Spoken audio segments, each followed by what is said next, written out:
All right, so we had the pleasure to give this vehicle to this lady yesterday, and man, what an emotional roller coaster.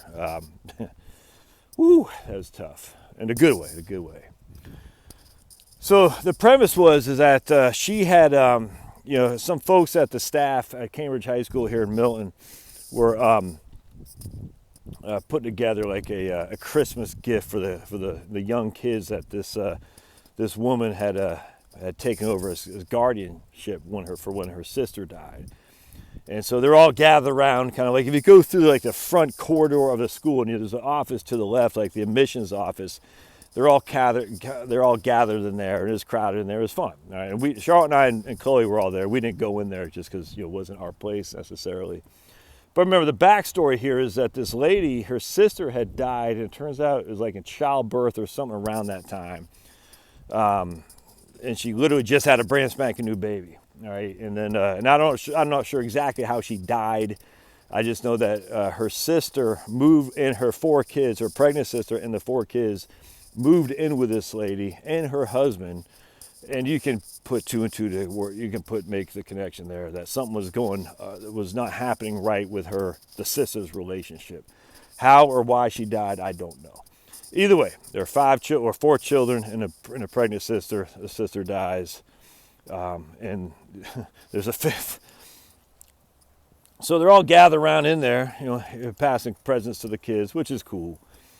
And then the lady says, the lady who organized everything said, "And come on out." So what happened was the son of the lady who organized it told me to pull right up to the front door of the high school. I was like, "You sure, man? I want to get in trouble." He goes, "That's cool." So I did, and the son is a senior in that high school, a good guy. He put a bow on the van, and it was cool. So anyway, we're sitting there in the corridor because it's cold outside, and they start filing out of that office one by one, and everyone's like looking at us with these, kind of smiles, like, "Oh, you're," and that just did not make me feel comfortable at all. Well, anyway, so and then the lady comes out, and I guess what they had said is they said, "Hey, we got one more present for you. Come on outside. We're going to show it to you." And she walks through the door, kind of like, "What's going on?" And we never met. I didn't know what this lady looked like up to this point. And she just started crying and bawling. I was like, "Oh, man."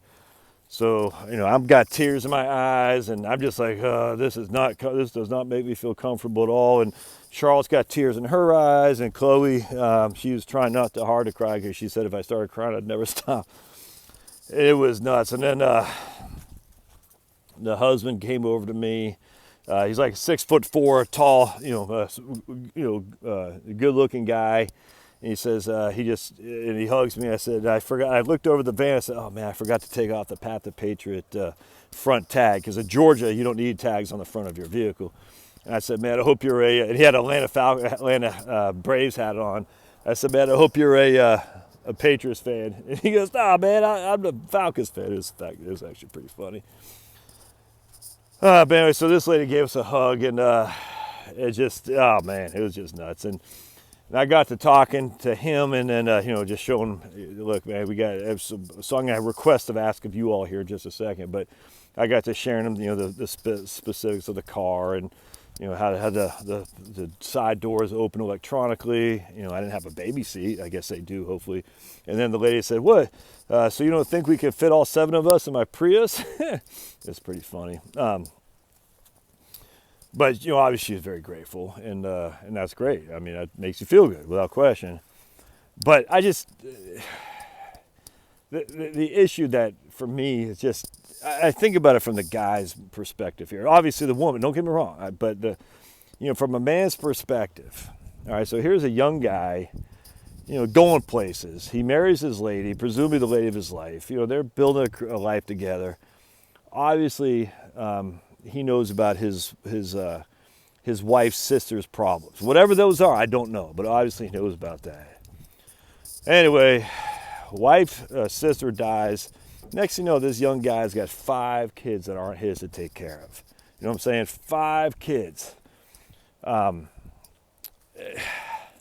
I can't, my level of gratitude for him, and I hope he tops it out. I just hope he does, because there's not enough young men who are, and look, it's even if he weren't to do that, I would never judge this guy, because I can't imagine, man.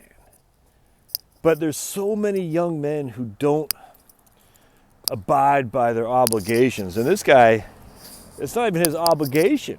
You see what I'm saying? Like, he didn't ask for this. It's not his kids. But the culture has turned so wrong in the last 50 years, just like Daniel Patrick Moynihan said in the 60s. He said, we're divining deviancy down by making it acceptable for single-family households in the culture. And, George W. Bush talked about the low, soft bigotry of low expectations. And, I mean, it's bad. And so what happens is you have, and I would, attribute some of it to hip hop culture too, which said, basically, hey, buddy, which basically says it's okay to basically be misogynist and come on, buddy, and not take after your woman and your kids. And it's not about hip hop culture that leads that, but if you look in the 60s, we had 33%, maybe even less than that, 25% of black households were single parent households. About 10% whites. Fast forward till today, 70% of black households are single family households. About 35% whites are single family households. Charles Murray talks about, the evil Charles Murray, about America coming apart. He said it's not a racial thing now. It's actually a class thing, that these families that are single parent are doomed to remain forever in poverty because the proof is so overwhelming that a dual parent family will be wealthier than a single parent family. And unfortunately, the families that bear the brunt of this is black families. And the thing is that all these whites from back in the civil rights time say, oh, we're going to save you, we're going to save you. Man, you didn't need to stop trying to save people. Just get the hell out of the way. That's all we had to do, is break the shackles of freaking slavery and then Jim Crow, this segregation, and let people be free to accomplish what they want without your help. They don't need a great white savior. Just get out. Now it's the exact opposite. Now we're freaking, we're so soft and big. It's like, again, the soft bigotry of low expectations. We can't expect people to live in an antiquated system of America. Well, crap to that. Black families were incredibly strong under the most brutal circumstances. It just infuriates me. So I'm looking at this guy. I'm sitting here thinking, man, he's a better man than me. Let me tell you, he's a better man than me. And anyway, so for me to, if these guys, I appreciate it, but I think about him more. All right, so here's what I'm going to ask you guys. The tires on the van aren't new. They're fine for the time being. I'd like to raise some money for new tires, for new battery, the whole thing, to get it top and down. And look, this is going to sound bad, but I could do it, absolutely. I know people like to help.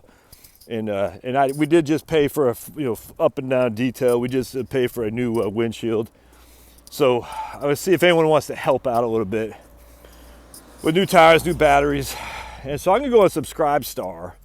I'm gonna put a campaign on there for $1,500 and see if we can't raise $1,500 for this lady. And whatever we can do is great. For $20 a pop, whatever you can do is absolutely fantastic. So I'll put a link in the show notes, but man, if we could raise some money so we could get new tires, new battery, and just maybe an up and down, a look over what else needs to be fixed in the vehicle. I think it should be fine for the most part, but it's got 110,000 miles on it. It's 10 years old. In fact, we bought it in March of 2009, I think Charlotte said, or 10. So it's coming up on 10 years, and it's done to us great. But I'm going to ask you guys to help subscribe. So I don't get any of that money. I don't know how it works in terms of, I don't know how it works. Do you get a 1099 as a charitable donation? No, I'm not going to write anything. I'm just asking for, hey, if you got $20 to spare, throw it in the Subscribestar thing. Let's see if we can't raise $1,500 to get her new tires, maybe updated, baby seats or something like that. So I'll put that in the show notes, and I appreciate your support. It'll make you feel good. All right, see ya.